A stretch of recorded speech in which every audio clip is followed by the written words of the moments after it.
Shalom, le Seigneur vous bénisse. Je suis venu aujourd'hui pour vous informer la clôture de notre programme de 6 mois de prière. On avait déjà débuté depuis le 17. On va clôturer le 26 au mois de juin. C'est pour cela que je suis venu inviter tout le monde dans cette journée de célébration qui sera organisée ce dimanche à partir de 9h à 13h. Voilà pourquoi j'invite tous les enfants de Dieu qui nous suivent, qui sont à Kinshasa, venez nombreux pour que vous bénéficiez de cette grâce. Dans mon aïe, quand il s'abat dans un menu sort, pour bazola d'abisso dans la ville de Kinshasa, bazola d'abisso partout, que le programme d'abisso, autozara dans l'église mission évangile de la prospérité, nous avons chaque année, autobandaka dans le mois de janvier, to clôturera dans le mois de juin. Et dans le mois de juin, autobandaki le 17. Et to clôturer dimanche à partir de 9h à 13h. Dans mon année,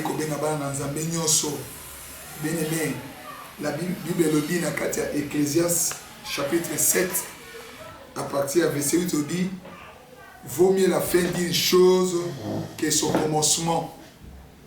Mieux vaut je laisse sur cette partie-là. Vaut mieux la fin d'une chose que son commencement. Et dans Apocalypse, à partir du chapitre 22, verset 13, il dit je suis Alpha et l'Oméga, le premier et le dernier, le commencement et la fin. Il faut que Nzambe a Alpha le 26 comme Oméga. Comme le premier peut y avoir comme le dernier. Voilà pourquoi, bien aimé, il y a quand vous êtes malade, vous avez des problèmes, vous avez des difficultés. Nzambe nangai, Nzambe salaka, Nzambe nangai, à visiter yo. Ce que vous avez kondima, que ce soit problème aux ana, malade de silakate, au bot kobote zomona na te, yaka, Nzambe nangai pesa kabana, Nzambe nangai, asa capable de kosala likabo, c'est impossible na miso ya moto, na miso ya batu. Docteur balabiki malade de silakate, yaka, Nzambe nangai, asa capable de kosisa maladie wana. Kiste wana balabeye ememona liwa yaka, Nzambe nangai akopesa yo vie. Oh hernie comme na niveau nini.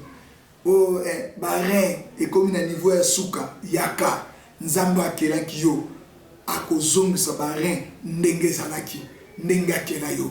Soko ozana kondima esika ozali ozana maluku, ozala na ipene, ozala wapi. Bien aimé, église MEP ezali na limité. Ezali na limité précisément na prince ya Poilou na ex Izam. Outi Kingasani, Zoa Kingasani Poilou. Ou soit aussi Kingasani point chaud. Wali baba to komina kina o komina na Izam yesaba kitisayo na refiperi ou à seka. Bako kitisayo na avenue na ekomemoti na église. Soki ozana lemba, ozali na matete, ozani nini yaka kitana na poma tete. Ou bien okiti na 12e rue, okititi na rai, okatisi rai koti Poilou, okoti directement na Kingabwa Izam. Okoki kotorisa bana moto kende kotika ngai na école mission. Parce que église est kanamina école mission. Na koya kotika yo na porte ya église. Ko raté occasion te. Okoza na lemba, okoza na kalamu.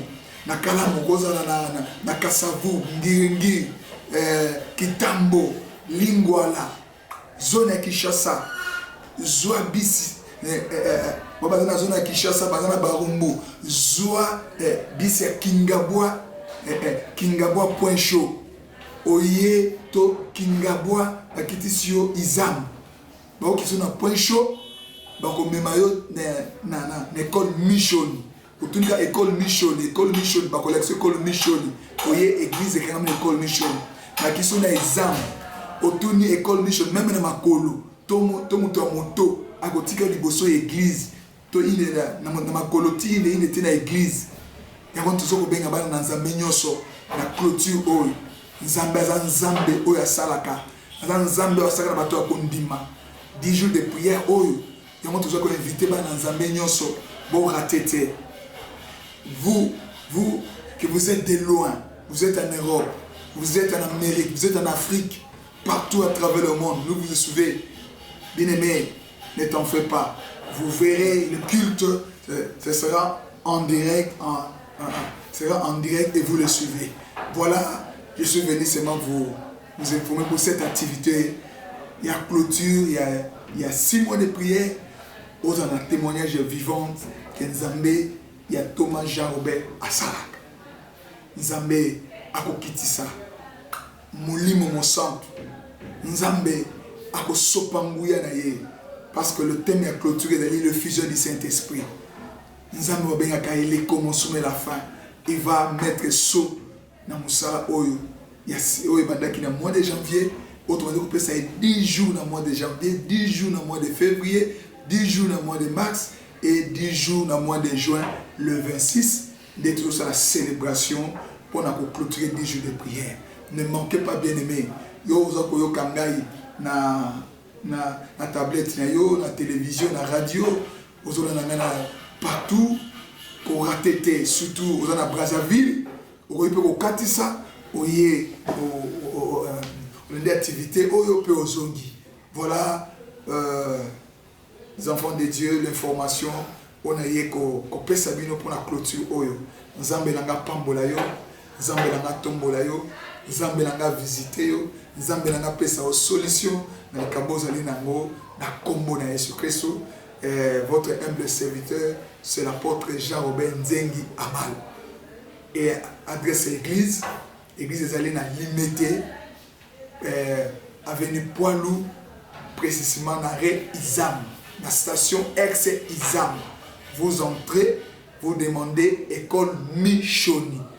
École Michoni est sur l'avenue Moshimo numéro 15. Mais la référence claire est l'école Michoni. Vous voyez au quota à partir de 9h jusqu'à 13h. Voilà l'information. On appelle Simino. Si on a besoin d'un numéro, on a 081 87 93 302 081 87 93 302.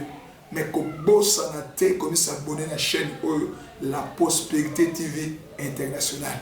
Parce que si vous s'abonner à chaque fois que vous avez une émission, vous êtes directement informé que l'émission est côté, prédication est côté. Vous êtes loin à travers le monde.